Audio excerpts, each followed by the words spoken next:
what's trending on BYU Sports Nation. What's trending? Presented by Tim Daly Ford, part of the Tim Daly Auto Group, serving Utah since 1968. The 2020 BYU football team included an 11-1 record, number 11 final ranking, 5 draft picks, 13 different BYU players signing a deal in some capacity in the National Football League. In fact, BYU football was featured prominently in the national media and college football playoff rankings specifically for the first time since that has been introduced to the game.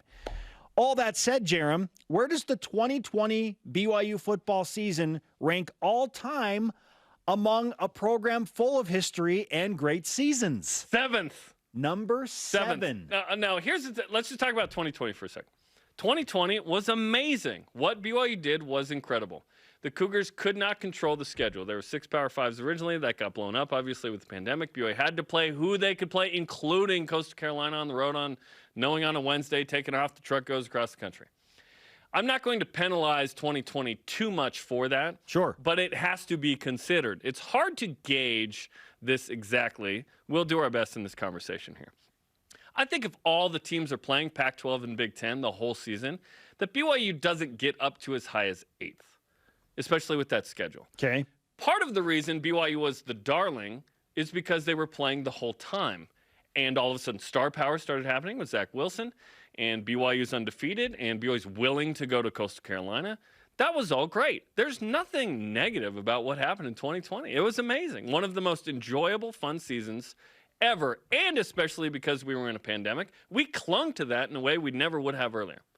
With that said, it is tough to evaluate the greatness against that schedule because there's no Power 5 teams on it, and BYU just had to get who they had to get, okay? I have 84 as the best team ever. You have 83. I think you have 84 as 2, probably. I have 83 as 2. 96 is our consensus 3. I go 1980 as number 4. I go 06. I go real high on 06. Wow. I go real high on 06. A 2-loss team. Yes. Real high on 06 because they blew everybody out, and the 2 losses were Power 5 on the road, and it's just different. Yeah. 07 I have high. I have 2020 there, then 09, and then I go 81, 79. 90 I put as a 3-loss team up there. If 90 finishes with 1 loss, they're in the top 5. They really are. And maybe they are for you. But for me, I'm like, you can't, perform that poorly at the end and be rewarded. Lose your final 2 games, a la 2001. Even though you beat Miami and you have the Heisman and you're in the top 5 for 6 weeks. Sure. So, yeah, 2020, I put 7th on the list of all-time seasons. Okay. Not far off from my list. I have the 2020 BYU football season, and some recency bias plays into this, but sure. I do value the talent that BYU had on this team, placing 5 NFL draft picks in the league. I mean, that is unheard of. And in the great evaluation of the season, we can't just look at the next season. We'll have to look at the next 3 seasons to go, and Peyton Wilgar was drafted. Right. And James Empey. George Udo or what, right? Like all these guys, yeah.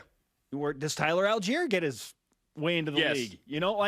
There are going to be the Nakuas.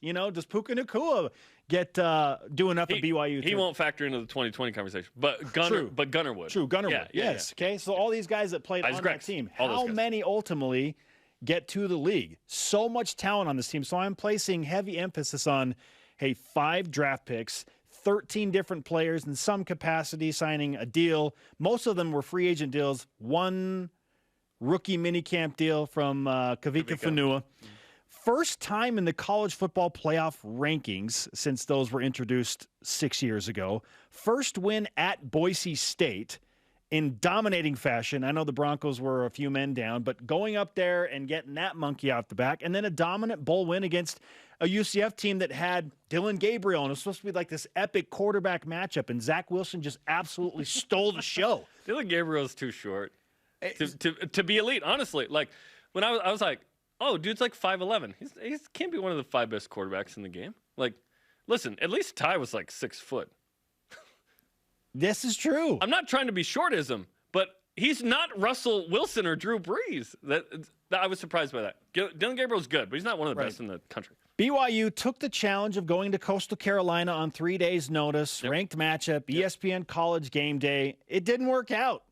They were literally a half-yard short of being undefeated and finishing in maybe like the top 7 or 8. We've avoided this, by the way, and I've talked about this a bunch. We've avoided talking about that a lot because we don't like it. It's mostly been positive. That's the one. Nationally, it was.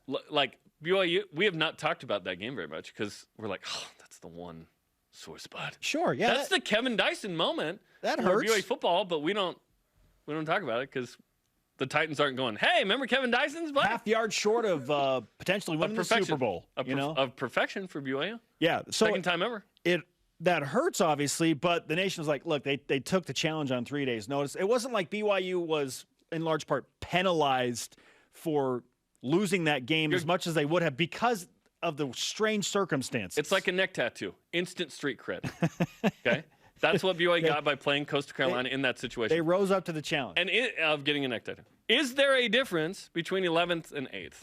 Not really, right? It's all great. Yeah. There's not, if you're outside the playoff, or if you're barely outside the playoff, that's different.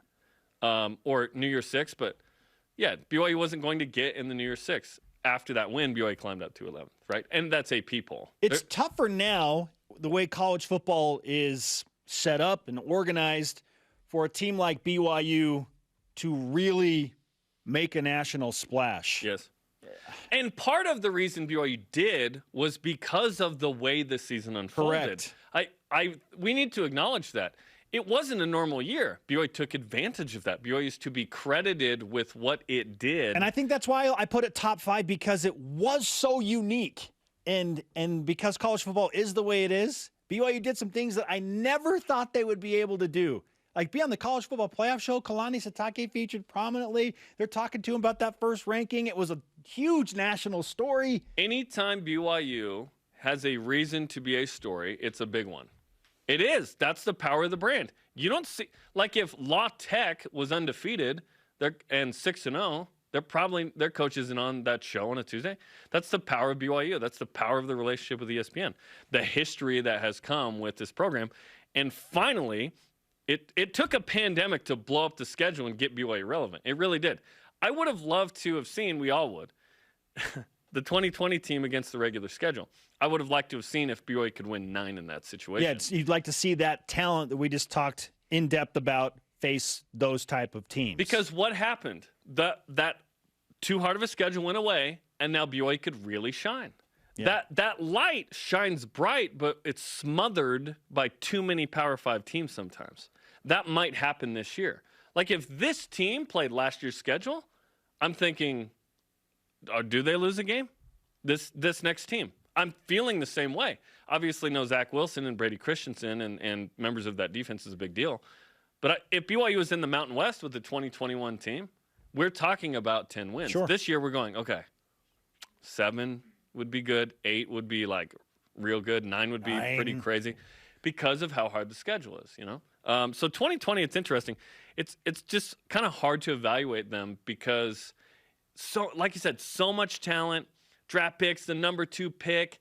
Highest draft pick It's hard ever. to know if they faced a different kind of schedule, are they going to win 11 games, go 11-2 in the Mountain West? Like, I think last year's team in the Mountain West would have gone at least 11-2. Okay. Yeah. So you've got 2020 number 7 overall on the list of all-time great teams seasons. I've got them at number 5. We're not far off. I have 2006 number 7. I have 1979 because they were an extra point away of being potentially perfect. Sorry, field goal away from being perfect against Indiana in the bowl game. Lee Corson. Mark Wilson. But yeah, it's incredible that we're even having this conversation based on everything that went down last year.